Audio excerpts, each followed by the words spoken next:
These are the parashiyos of Nisyonos, of the 10 Nisyonos of Avram. According to many of the Rishonim, we're finishing them up in this week's parasha with the Akedah. In fact, the Akedah is the first time in the Torah where the Torah explicitly writes that somebody's been given on his soil. But like Kim says, Avram, HaKadosh Baruch Hu tested Avram. Nisyonos are something that we deal with, we struggle with, we're challenged by constantly and throughout our lives. So it's kedai to focus for a few minutes on the concept of Nisyonos and the correct perspective of Nisyonos, and the way the Yetzer Hara very often distorts the way we look at Nisyonos in order to give himself an unfair advantage. And if a person gets clarity in terms of understanding what a Nisyon is and how to look at it, his chances of succeeding in Nisyonos and beating them would multiply 100 times or 1,000 times.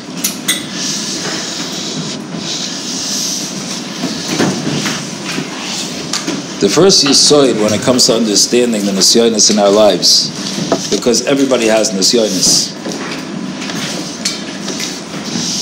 is to understand that Nisyonos are not accidental or incidental or annoying roadblocks in our journey of Avodas Hashem. Halavai, I didn't have to deal with this Nisyon and I could just steig. That's not the way they are. Nisyonos are l'chatchila shel l'chatchila, and the world was created and the person was created in order to have Nisyonos.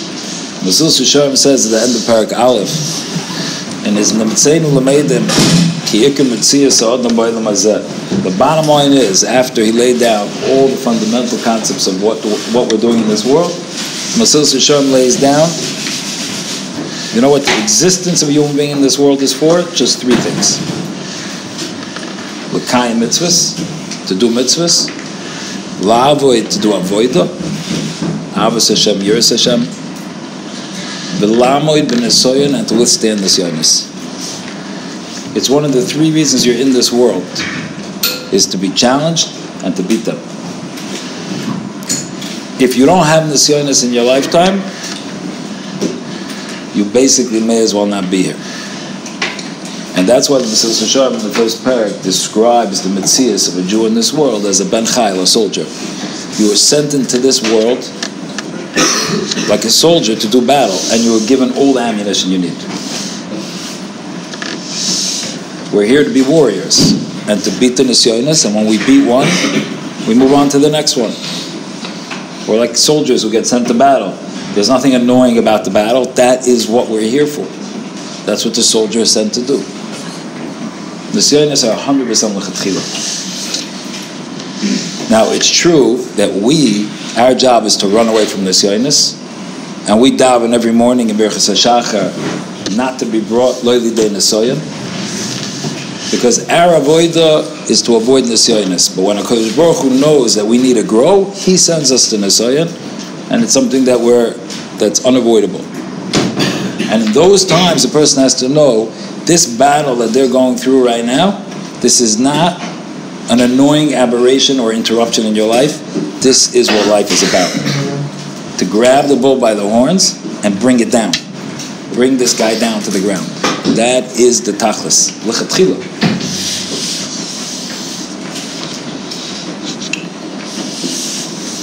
The Sfas Emes in last week's parasha says that the word Nisyon, besides from meaning test, also means to raise or elevate. Like Rashi says in Parashas Yisroel, Laman Nasois Eschem Alekim, Kadosh Baruch Hu is elevating you. Because when a person goes through a Nisyon and passes, he gets catapulted to a whole new level, higher level. It's the way a person grows, and it's the way every single great person in the world has gotten to where he has gotten.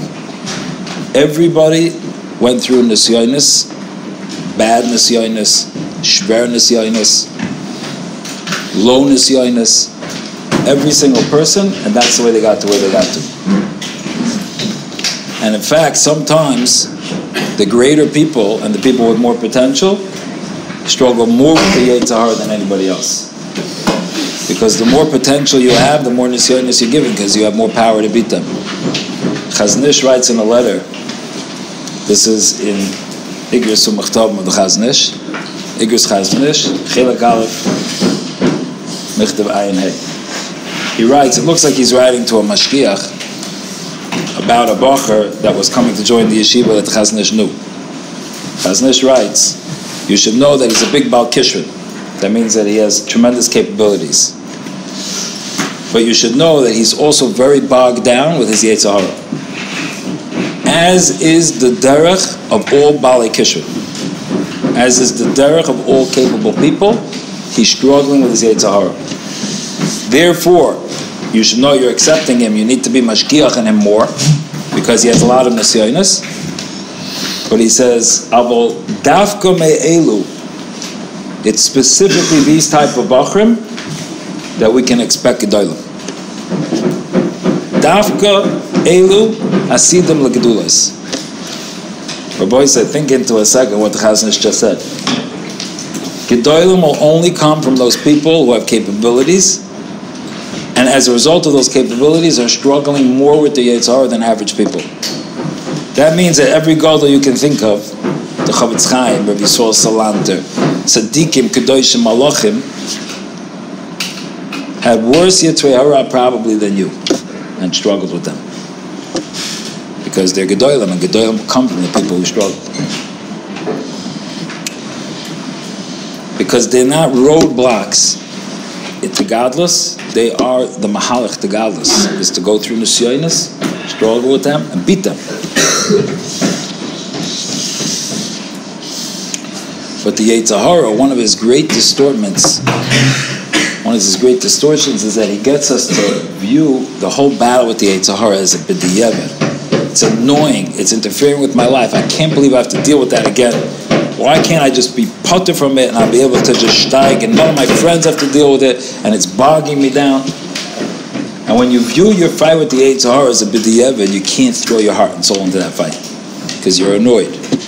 You know, it's like if there's a spill on the floor. So I call the janitor over and I say, would you mind cleaning this up? He cleans it up. That's his job. If a bacher's on his way out to lunch and I stop him and I say, listen, the janitor's not here. Before you go out, do you mind cleaning this up? How good of a job is he going to do?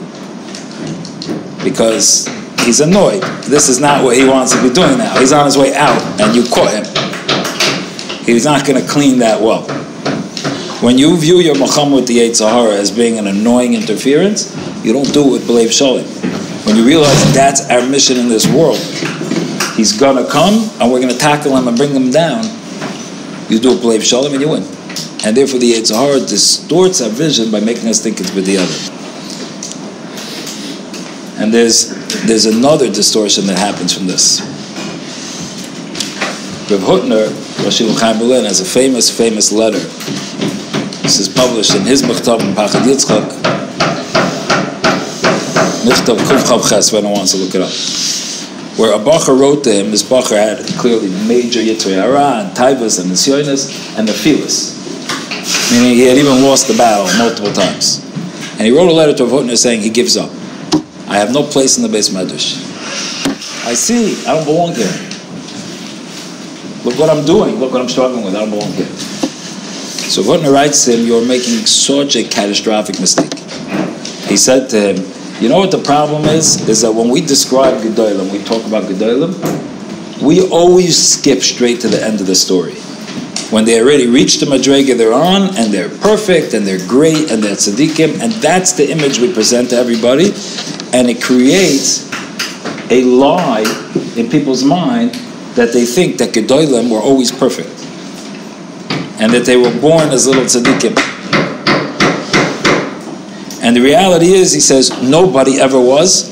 Every gadol that you know went through Nisyonos, Yetzer Hara, Taivas, everything. But that doesn't make it into the biography. No one talks about that. Firstly, the gadol himself doesn't talk about it because obviously no one wants to talk about the Yetzer Hara. And even if he did talk about it, no one else is going to say it over or repeat it or publish it. So we get this false image like tzaddikim are malachim. And then he says, you know what the terrible outcome of that is? Is that when a bacher is in yeshiva and he's struggling with his Yetzer Hara, he says, I must have no place in the Beis Medrash.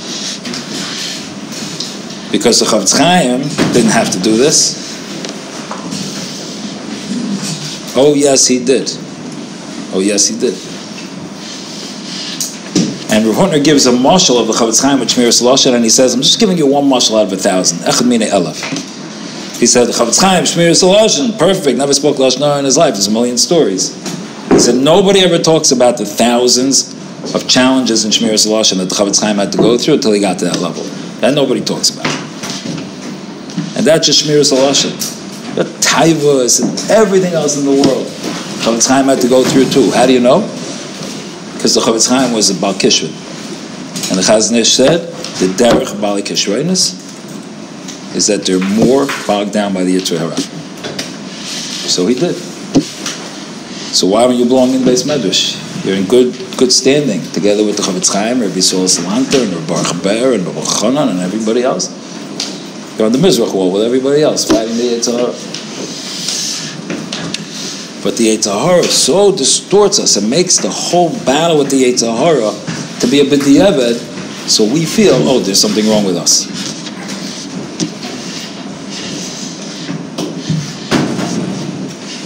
There's nothing wrong with you. You're on the fast track to becoming the next Gadol Hador if you're fighting your Yetzer Hara.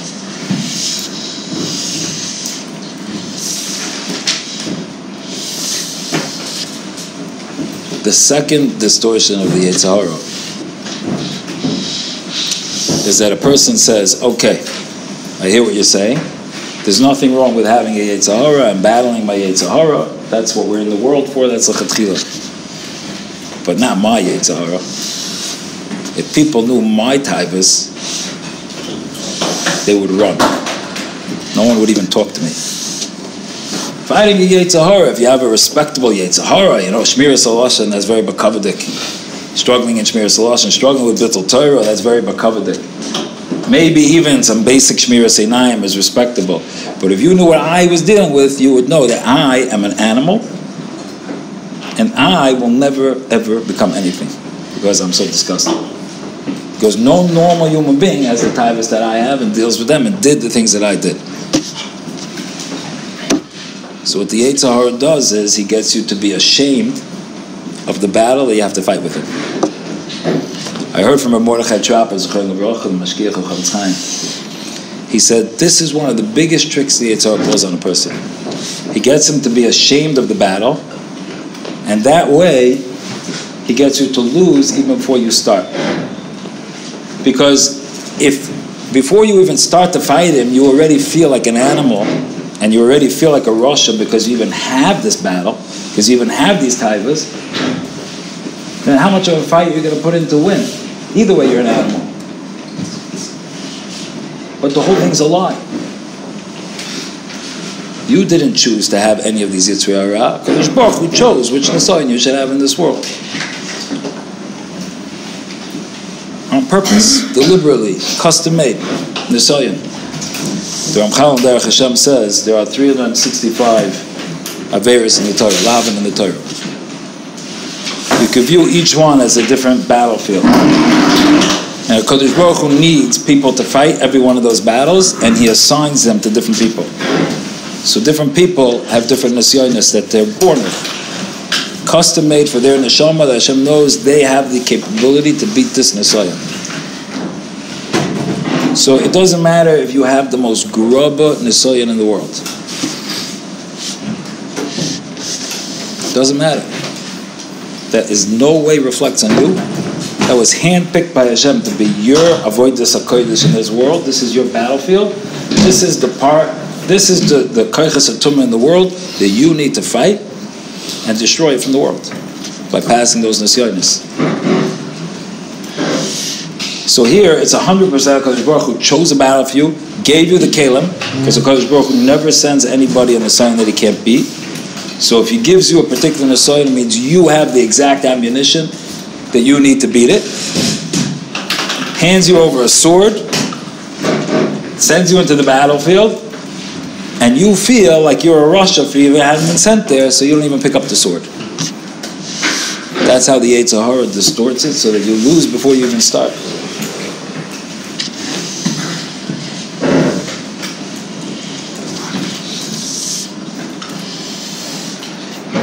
If you look in the Gemara and Kedushin, the Gemara brings down Maisas and Maisas of Tanoim.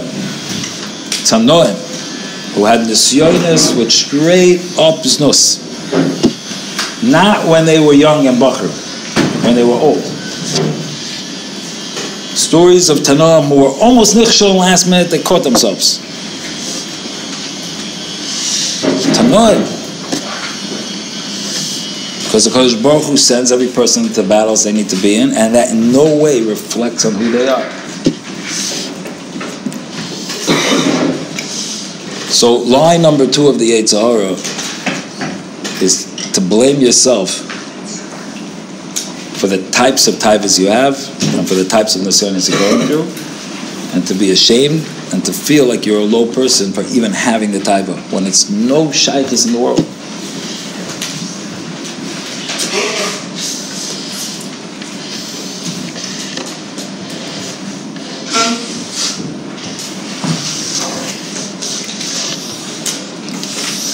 Distortion number 3 is when a person actually finds himself in a situation of a nisayon. A person wrongly thinks that passing a nisayon means a clean win, a perfect win. You know what the image of passing a nisayon is? I walk into a room and there's a taiva right there.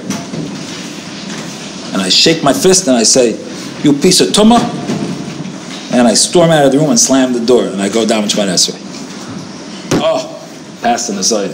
That's Bakovic, respectable. That's a pass the Nisyonos. Rabbi Yisai, the quintessential prototype of a Nisyonos in the Torah. The Spitz Nisyonos of the Torah is the Nisyonos of Yosef with Eshes Petifa. That's the greatest example of a person passing an Nisyonos in the Torah. Ad kedei kach that Yosef is considered to be Mechayev as a Rishon. When a person comes up to the next world, if he gave into his Yetzer Hara, they show him Yosef, and they say, "Yosef passed, how come you couldn't pass?" Yosef, as a result of passing that Nisyonos, became Yosef HaTzadik, the only one to be called Yosef HaTzadik of the 7 Ushpiz. Tzadik means, the Mekabolim say, Tzadik means perfect in the area of taivas, of znus, because he passed this Nisyonos. Yosef's Nisyonos was not a clean win. Firstly, according to one man Amar, which Rashi brings in Chumash, he came that day to give in. He showed up that day to do it. And then last minute he caught himself. So let's change the picture. You didn't walk into a room and see a taiva. You knew it was there, and you woke up that morning with plans to go there and do it. You show up, you walk into the room, and last minute you have a hero tshuva, and you say, "I'm not doing it," and you walk out. How do you feel about yourself? Probably like a piece of garbage, because I can't believe I even let myself go there and plan on doing it. But that's what Yosef did, and he's considered to be the perfect person to have passed the Nisyonos. Because it doesn't have to be a clean win as long as you win. According to the Gemara in Soita, Rashi brings us in Parshas Vayechi, he was Moitzi Zer Levatol. But he didn't do the actual main Aveira, and that was considered that he won. And the Yetzer Hara uses this distortion so badly against us. Because most times, or very often when we're in a Nisyonos, what the Yetzer Hara does is he gets you first to trip up a little bit. A little bit in the beginning. You looked, you saw, you thought, you wanted. And then the question is, are you going to do the main Aveira? And a person says to himself, why should I fight this now? I'm already not passing because I already tripped up a little bit. anyway, I'm not really going to win, even if I win. So I might as well just let myself do the whole thing. And the whole thing is a sheker of the Yetzer Hara. Just to get it, you don't put up a fight. The guy says, I lost anyway. Might as well get the pleasure of just doing the whole thing. And it's not true. If you pass the main test, you won. You won the Nisoyan. You're like Yosef Tzaddik. It doesn't mean you won't have to eventually do tshuva for the little mess up you did. You will, but that's pennies, Rabbi said. It's pennies. You passed the Nisoyan and you got catapulted to the next madrega of Kedusha.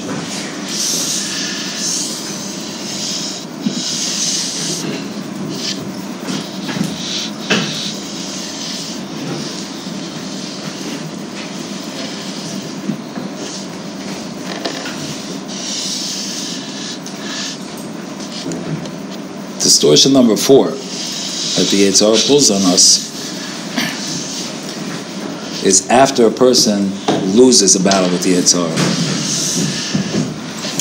You could have a guy who's struggling with a certain taiva. One time the Nisayan comes, he passes. The second time it comes, it passes. The third time he passes. And the fourth or fifth time he loses. So the Yetzer Hara comes to you and says, you see, you never really changed. You thought you grew past this, you thought you were above it, you thought you had it under control. You never did. You were lying to yourself. And you're the same old guy, you see, you did it again.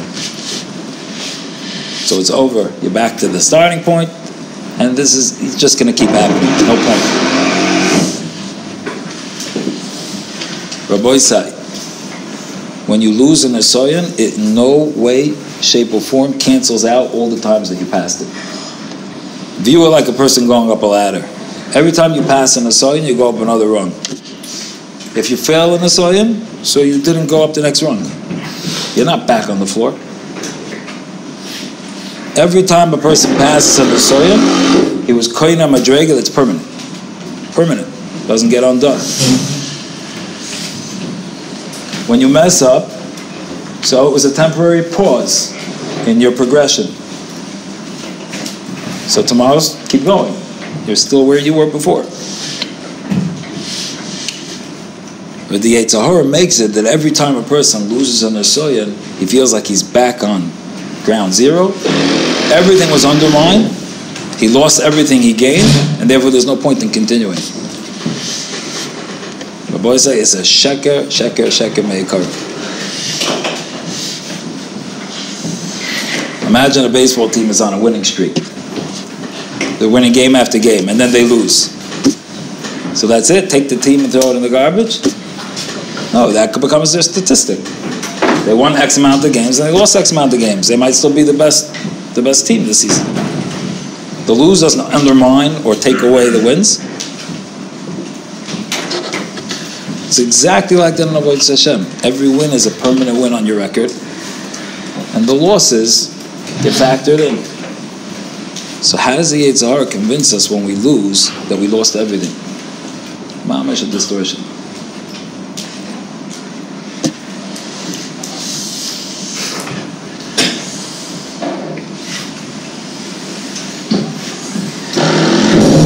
Even in a war, think about a general that's won many, many battles. Won many, many battles and lost some battles. So that's it? He never won a battle? He's got all the medals from all the battles he won. And he lost some battles. That's the way it goes. In Avodas Hashem, the way forward, Rabbi Isai, there's no such thing as going forward in a perfect straight line. The way up in Avodas Hashem is 2 steps forward and 1 step back. There's no way to do it without nefilas. That's the way it goes, and the nefilas don't undermine the steps forward that you took. Rabbi Isai, if we can keep clarity, keep above all these lies of the Yetzer Hara, we'll be able to whoop this Yetzer Hara 1, 2, 3. We're stronger than him. You never have an assault you can't pass. Most of the reason we lose is because of psychological warfare that the Yetzer Hara pulls on us. Where he pulls the rug out from under us and makes us that we don't even put up a fight. Because he knows that if we fight, we'll win. If we could just see past all the sheker and fight b'leiv sholem, every single person will become the gadol that he's supposed to become. T'shikoyach, get Nev Shabbos.